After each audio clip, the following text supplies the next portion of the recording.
आदिवासी साहित्य के जिज्ञासु दर्शक और पाठक आप सभी लोगों का लेखक मंच की इस दीर्घा में स्वागत है। हमारा स्टॉल नंबर आप जानते हैं, आदिवासी इंडिजिनस बोखाखड़ा। और ये जो स्टॉल है ये आदिवासी साहित्य जो पैन इंडिया है, जो पूरे देश भर में लिखी जा रही है, प्रकाशित की जा रही है, उन सभी का एकमात्र स्टॉल है। और उसी के द्वारा ये जो लेखक और प्रकाशक वार्ता आज का कार्यक्रम है, हम आप सभी लोगों के सामने हमारे जो लेखक प्रकाशक उपस्थित हैं उनको लेकर के आए हैं और आप इनसे जानेंगे उनकी अपनी रचनात्मक यात्रा के बारे में, आदिवासी साहित्य के बारे में और आदिवासी साहित्य को सामने लाने में जो समस्याएं आ रही हैं वो उसे कैसे फेस कर रहे हैं, क्या क्या समस्याएं आ रही हैं और आदिवासी साहित्य में क्या चीज़ सामने आ चुका है और क्या आना बाकी है, किस पर काम होना जरूरी है, इस पर हम उनसे ही जानेंगे और सुनेंगे। हमारे बीच में डॉक्टर स्नेहलता हैं, स्नेहलता नेगी जी, जो हिमाचल की रहने वाली हैं लेकिन यहाँ दिल्ली यूनिवर्सिटी में हिंदी की प्राध्यापिका हैं और अब तक इनकी भी 6 किताबें प्रकाशित हो चुकी हैं। और ये खस समुदाय से आती हैं, खसिया समुदाय जिसको हम लोग कहते हैं, लेकिन सरकार इनको किन्नौरा समुदाय कहती है।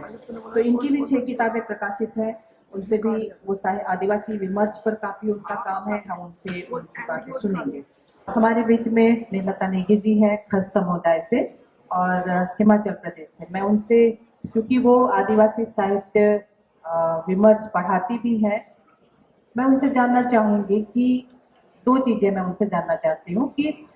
एक वो किस खसिया समुदाय से आती है, उसमें उनकी अपनी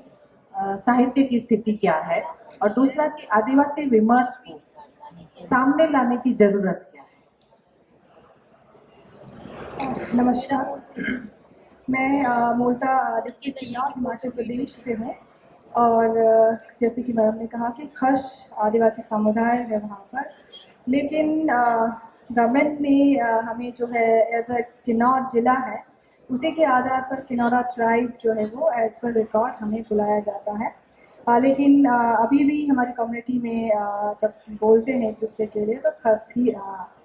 संबोधित किया जाता है। जहाँ तक हमारे क्षेत्र की साहित्य की बात है, सृजनात्मकता की बात है, किन्नौर के ऊपर लिखा तो बहुत गया है कि बाहर के लोग आए, ट्रैवलॉग्स बहुत लिखे गए, चाहे वो आप सब परिचित हैं राहुल जी का, राहुल सांकेतन का किन्नर देश है, और कृष्णनाथ जी ने किन्नर धर्म लोक हो गया, स्पीति में बारिश,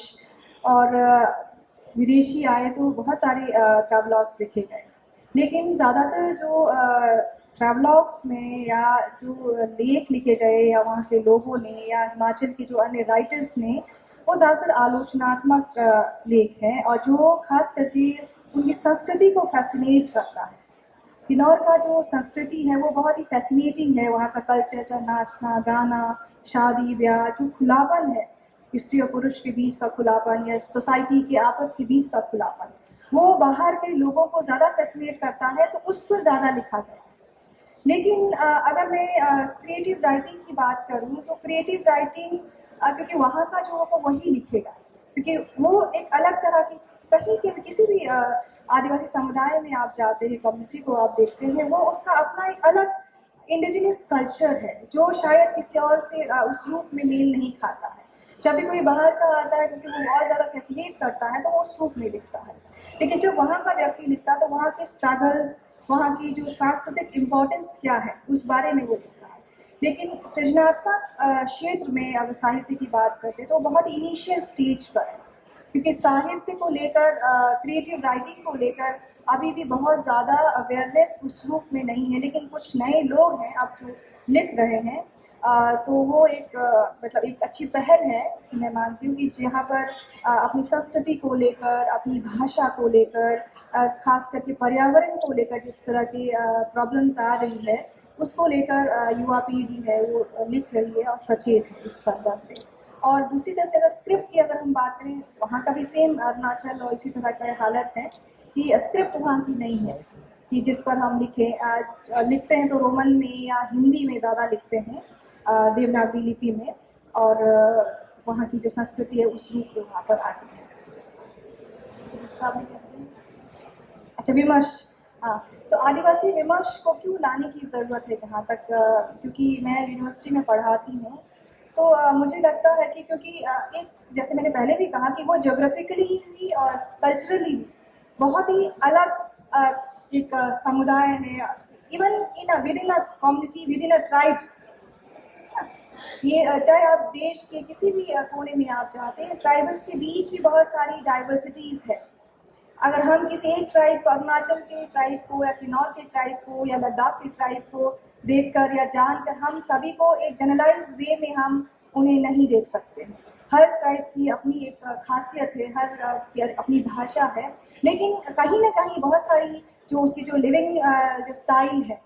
और जहाँ तक सामूहिकता की बात कहें या कम्युनिटी की जो बात कहें, वो पैन इंडिया कमोवेश एक जैसी हमें लगती है। इसलिए ज़रूरी है कि आपस में संवाद के लिए उस विमर्श का आना ज़रूरी है, क्योंकि हम यहाँ पर हम सब अलग अलग